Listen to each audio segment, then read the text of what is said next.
Seguimos aquí. Iniciamos hoy la explicación del tema de esterilización. Recordáis que esterilizar era matar a toda forma de vida.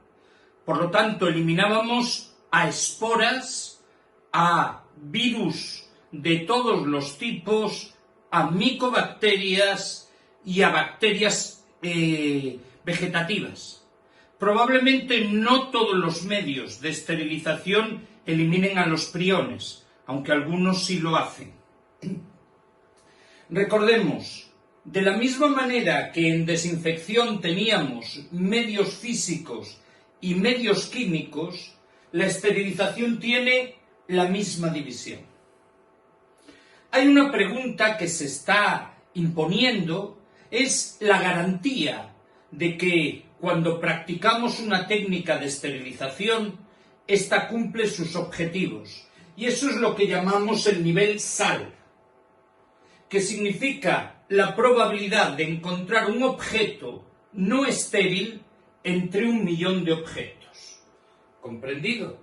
Si esterilizamos 1.000.000 de objetos y encontrásemos más de uno que no está esterilizado, no habría garantía de esterilización. Este concepto SAL, 1 partido por 1.000.000, 10 elevado a menos 6, 10 elevado a menos 6, es considerado el nivel óptimo de esterilización, la garantía de que la esterilización es adecuada.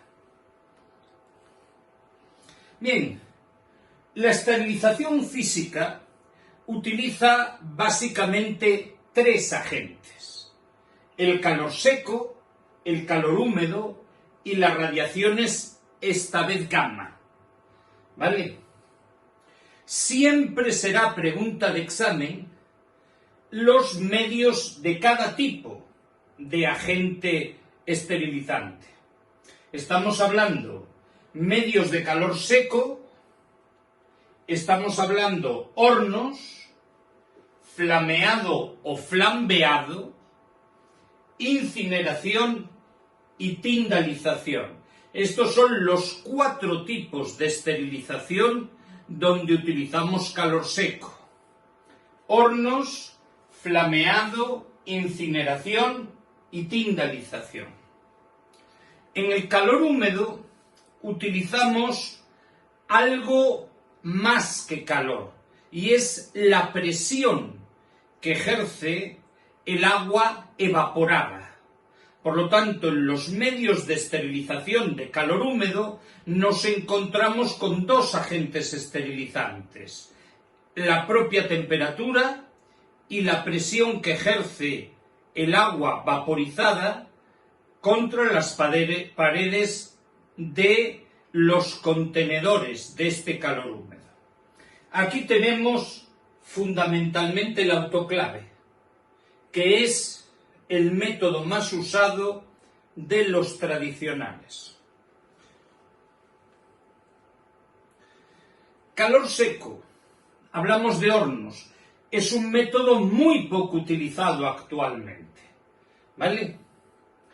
Vamos a utilizar distintos hornos: Pupinel y Pasteur, a temperaturas que la mayoría de las veces son superiores a 121 grados, lo normal 180, en tiempos que van más allá de los minutos. Lo habitual es pensar en ellos en horas.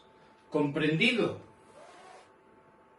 Y siempre hay que recordar que el tiempo se cuenta a partir del momento en que alcanzamos la temperatura requerida. El calor seco se reparte por convección. ¿Comprendido? ¿Recordáis que era la convección? Era aquel hecho por el cual el aire caliente asciende y es reemplazado en superficie por aire frío. ¿Comprendido? El calor seco no tiene humedad, por lo tanto, él no provoca oxidación del material metálico. pero sí tiene un problema, que es las temperaturas dilatan y al volver a enfriar encogen. Esta secuencia de dilatación y encogimiento va a mellar los filos, los objetos de corte, ¿vale? Normalmente lo utilizamos para esterilizar instrumental quirúrgico. Lo utilizamos para esterilizar líquidos liposolubles. Los hidrosolubles no, porque el agua se evaporaría y nos cargaríamos la solución. Cristal termorresistente, polvos termoestables y agujas. ¿Comprendido? Esto era lo que se utilizaba. Hoy realmente no se utiliza. Consume mucha energía, es caro, exige mucho tiempo hasta que se enfría el producto esterilizado y no nos deja utilizarlo prácticamente hasta mañana. Por lo tanto, no tenemos la posibilidad de usarlo de forma inmediata. ¿Comprendido? Eso es el calor seco por hornos. La diferencia en un horno Pasteur y un horno Pupinel son hornos exactamente iguales que los que tenéis en casa para hacer los asados o los pasteles. La diferencia es que un horno Pasteur se utiliza para calentar cultivos de microorganismos y un horno Pupinel se utiliza para desinfectar. No tiene otra diferencia. Bien, los otros métodos de aplicación de calor seco son el flameado o el flambeado. ¿Quién no recuerda aquellas escenas de películas donde el vaquero John Wayne tiene que sacar una bala del cuerpo del pobrecito que recibió el balazo y cogía el cuchillo, en vez de cuchillo aquello parecía una espada toledana, el cuchillo lo ponía en la hoguera hasta que estuviera el rojo vivo, lo calentaba con una llama hasta que estuviera el rojo vivo? Eso es flamear, depositar un objeto directamente sobre una llama, ¿vale? Yo recuerdo que esto lo hacía mi madre con agujas para quitar espinas. Te ibas a jugar no sé, a un bosque o a una zona donde hubiera moras y a veces de querer coger las moras te clavabas espinas. Y para quitarlas, porque no salían apretando con las uñas, calentaba una aguja con un mechero y lo quitaba. Hay que reconocer que el mechero normal no produce la suficiente temperatura. Se necesita un mechero Bunsen, un mechero de alcohol potente. La tindalización es pregunta de examen. ¿Acordáis el sistema de pasteurización? Calentar y enfriar.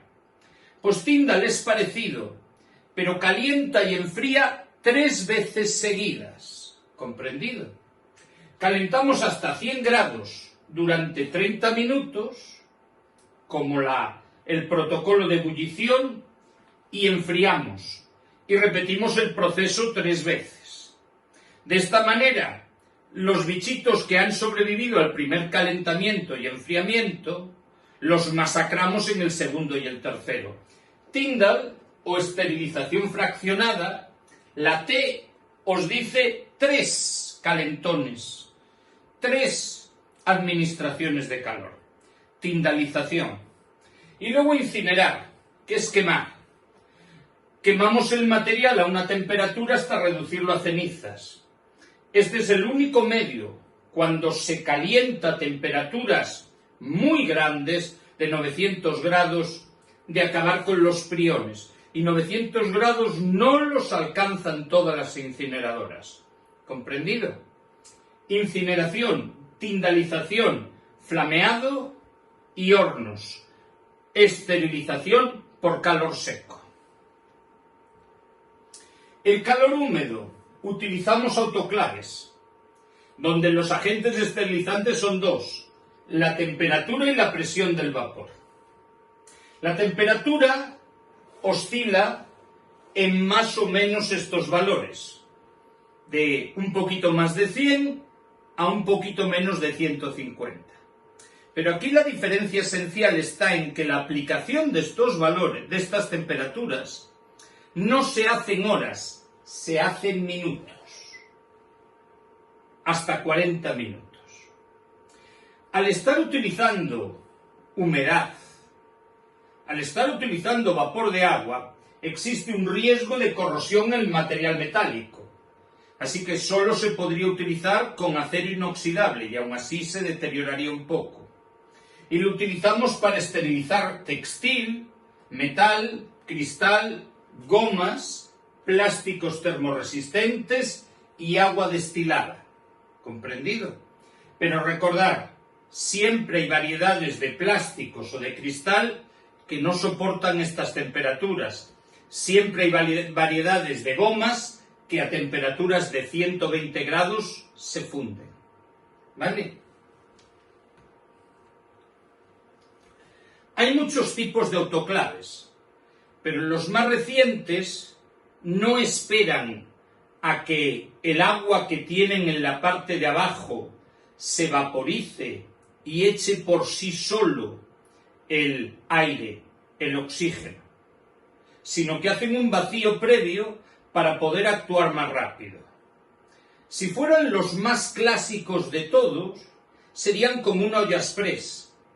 Cuando el agua se convierte en vapor, echa el aire que sale por el pitorro y cuando empiece a salir vaho, sabemos que ya todo el autoclave está lleno de vapor.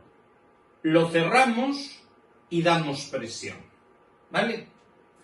Bien, no abrimos la puerta durante el proceso. Los paquetes que se introducen en los hornos y en los autoclaves no se tocan, ¿vale? Ni tocan paredes, ni generan obstáculos para que el calor no circule. No se carga totalmente el aparato, si no, el calor no circularía. La carga puede estar entre el 75 y el 80%. Y siempre los paquetes más grandes están abajo. Recordemos, los objetos esterilizados se quedan hasta que se enfríen. Hay que quitar este que de aquí para que no deje mala vista. ¿Comprendido? Luego recordar, el proceso de esterilización empieza cuando se alcanza la presión y la temperatura. ¿Vale? Tenéis en las preguntas test todas las que surgieron en la historia de este tema. Y hay preguntas que solo las personas que trabajan en una central de esterilización responden con alegría. El vapor no puede contener más de un 3-5%. Esto nos asombra. Y para eso os voy a pedir que recordéis los días que hay niebla.